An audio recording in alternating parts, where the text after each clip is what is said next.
நமஸ்காரம். நான் உங்கள் சிநேகிதி. எப்படி இருக்கீங்க? என்ன டாபிக் பேச போகிறேன்னு கெஸ் பண்ணீங்களா? தோ வந்துட்டேன். இந்த பிக்கை பார்த்ததும் நீங்கள் கண்டுபிடிச்சிருப்பீங்கன்னு நான் நினைக்கிறேன். எண்ணெயை பற்றி தாங்க பேச போகிறேன். என்னன்னு சொன்னதும் எனக்கு ஒரு வடிவேலு காமெடி தான் ஞாபகத்துக்கு வருது. உங்களுக்காக அந்த காமெடி இதோ. நல்லா தாயா வச்சிருக்கேன். இன்னைக்கு ஒரே நாள்ல வியாபாரத்தை கத்திட்டு போய் நம்ம ஊர்ல தெருப்பூரா கடை வச்சு விட்ட வேண்டியதான். கடைக்கு புதுசா பழசா இருந்தா மட்டும் என்ன பண்ண போற? இல்லையா, இதுக்கு முன்னால பார்த்தது இல்லையேன்னு கேட்டேன். முன்னாடி பார்த்தா மட்டும் என்ன பண்ண போற? யோ, முன்ன பின்ன பார்த்ததே இல்லைன்னு கேட்டையா? பின்னாடி பார்த்தா மட்டும் என்ன பண்ணுவ? ஆஹா, நம்ம கிட்ட நம்ம கிட்டே போடுறேன். ஆரம்பிச்சிட வேண்டியதான். என்ன வேணும்? என்ன வேணும்? என்ன வேணும்? என்ன வேணும்? என்னதான் வேணும்? என்னதான் வேணும்? நீ கடைக்காரனா நான் கடைக்காரனா? நீதான். அப்ப நான் தானே கேட்கணும். ஆமா. என்ன வேணும்? என்ன வேணும்? என்னதான் வேணும்? என்னதான் வேணும்? ஏன் காலங்காத்தால இப்படி வறுத்தெடுக்கிற? இன்னும் வறுத்தெடுக்கவே இல்ல. ஐயோ, வறுத்தெடுக்காம என்ன வேணும்னு கேளியா? வறுத்தெடுக்கிறதுக்கு தான் என்ன வேணும்னு கேட்டேன். ஏய், நீ என்ன கேட்ட? என்னதான் கேட்டேன். ஓ, நீ என்ன கேட்டியா? உன்னையாவே கேட்டான். ஏயா குழப்பற? நீ இந்த எண்ணெய் தானே கேட்ட? அப்புறம் என்ன முதல்ல சொல்ல வேண்டியா? வந்த உடனே ஏதோ இடம் இடமா பேசிட்டா அதுக்கு இப்படி ஐயா பம்படிக்கிறது? என்ன வேணும் சொல்லியா? எந்த எண்ணெயா வேணும்? கடல் எண்ணெய். அப்படி சொல்ல வேண்டியதானே. இது நல்லெண்ணெயா? நீ முதல்ல கடல் எண்ணெய் தானே கேட்ட? ஆமா. அப்புறம் என்ன? இல்ல நல்லெண்ணெயான்னு கேட்டேன்.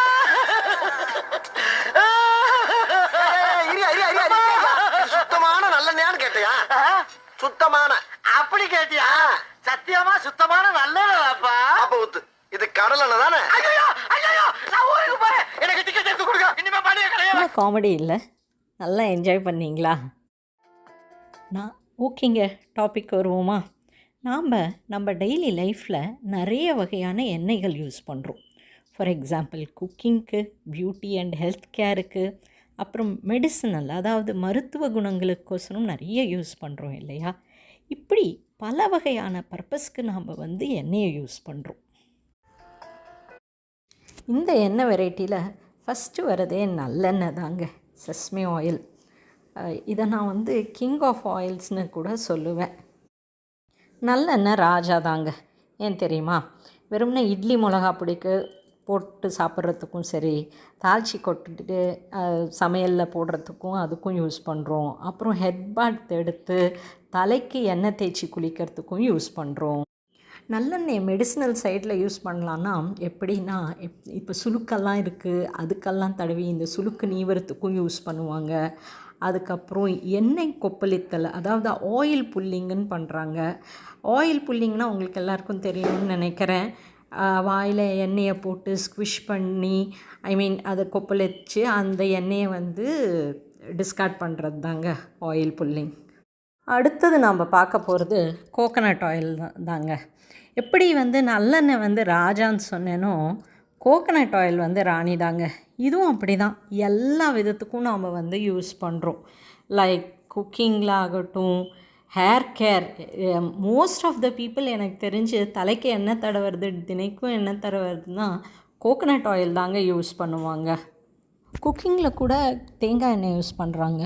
பட் என்ன, கொஞ்சம் தேங்காயோடைய டேஸ்ட் கொஞ்சம் நிறைய தெரியும் சமையலில். ஒரு சாம்பார்லலாம் ஒரு தேங்காய் எண்ணெயை தாளித்து கொட்டி எடுத்திங்கன்னா அந்த தேங்காய் டேஸ்ட் நல்லா எடுத்து காட்டுங்க.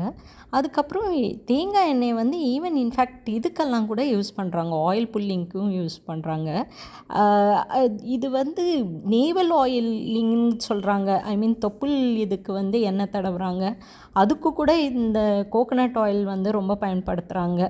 தொப்புளுக்கு எண்ணெய் தடவுறது ரொம்ப நல்லதுன்னு நான் கேள்விப்பட்டேங்க. அண்ட் பெண்களுக்கான எவ்வளவோ இந்த மாதவிடாய், இந்த பீரியட்ஸ் ப்ராப்ளம்க்கெல்லாம் கூட நல்ல சொல்யூஷன் இருக்குதுன்னு நான் கேள்விப்பட்டேங்க. அடுத்த எண்ணெய் என்னன்னு பார்த்திங்கன்னா பீனட் ஆயில் தாங்க. நமக்கு எல்லாருக்கும் ரொம்ப பிடிச்சதே இந்த ஃப்ரைட் ஐட்டம் தான். ஏன்னா ஃப்ரைட் ஐட்டம் இல்லாமல் சாப்பாடே இறங்காது பல பேருக்கு. ஸோ எந்த ஃப்ரைட் ஐட்டம் பண்ணாலும் பீனட் ஆயில் நல்லாவே தாராளமாக யூஸ் பண்ணலாங்க. அது ரொம்ப டேஸ்டியாகவும் இருக்கும். எல்லா ஃப்ரைட் ஐட்டமுக்கும், அப்பளத்துக்கு பொரிக்கிறதுக்காகட்டும், முறுக்கு, இந்த மாதிரி இது செஞ்சாலும் நல்ல பீனட் ஆயிலில் செஞ்சோன்னா ரொம்ப ருசியாக இருக்குங்க. இது என்னுடைய பர்சனல் அனுபவம். அடுத்தது இப்போ நாம் பார்க்க போகிறது வந்து கேஸ்டர் ஆயில் தாங்க. ஆமணக்கு எண்ணெய்ன்னு தமிழில் சொல்கிறாங்கன்னு நினைக்கிறேன். இதுக்கு வந்து நிறைய ஹெல்த் பெனிஃபிட்ஸ் இருக்குதுன்னு கேள்விப்பட்டிருக்கேங்க. அந்த காலத்துலலாம் வந்து கேஸ்டர் ஆயில் வந்து குடிச்சிருக்காங்க, அது ஒரு டிடாக்ஸ் ஆட்டும் யூஸ் பண்ணியிருக்காங்க. இப்போல்லாம் அதை யாரும் குடிக்கிறதெல்லாம் இல்லை, ஏன்னா ரொம்ப டேஸ்ட்டு ரொம்ப இதாக இருக்கும், கசப்பாக இருக்கும். கேஸ்டர் ஆயில் வந்து ஹேர் கேர் அப்புறம் ஸ்கின் கேர் இதுக்கெல்லாம் கூட ரொம்ப யூஸ் பண்ணுறாங்கன்னு நான் கேள்விப்பட்டிருக்கேங்க. அப்புறம் வருது வந்து மஸ்டர்ட் ஆயிலுங்க. இது வந்து ஹார்ட்டுக்கு ரொம்ப நல்லதுன்னு கேள்விப்பட்டிருக்கேன். இது டேஸ்ட்டு கொஞ்சம் ரொம்ப சமைச்சு சமையல்லலாம் நார்த் சைடில் யூஸ் பண்ணுறாங்க, ஆனால் ரொம்ப கசப்பாக இருக்குங்க. இது ஹீட் கொஞ்சம் ஜாஸ்திங்க, அதனால் கொஞ்சம் சளி இருமலுக்கெல்லாம் இது வந்து செஸ்ட்டில் தடவுறது அந்த மாதிரியெல்லாம் பண்ணால் நல்ல எஃபெக்ட் இருக்கும். இது என்னுடைய குழந்தைக்கு நான் செஞ்சுருக்கேன், இது என்னுடைய பர்சனல் அனுபவம். சரிங்க, நீங்கள் என்னென்ன ஆயிலெலாம் யூஸ் பண்ணுறீங்க கமெண்ட்ஸில் வந்து ஷேர் பண்ணுங்கள் உங்கள் அனுபவத்தை. அப்புறம் உங்கள் ஸ்நேகிதி சேனலை லைக் பண்ணுங்கள், ஷேர் பண்ணுங்கள், சப்ஸ்கிரைப் பண்ணுங்கள். இப்படிக்கு உங்கள் ஸ்நேகிதி. பாய்.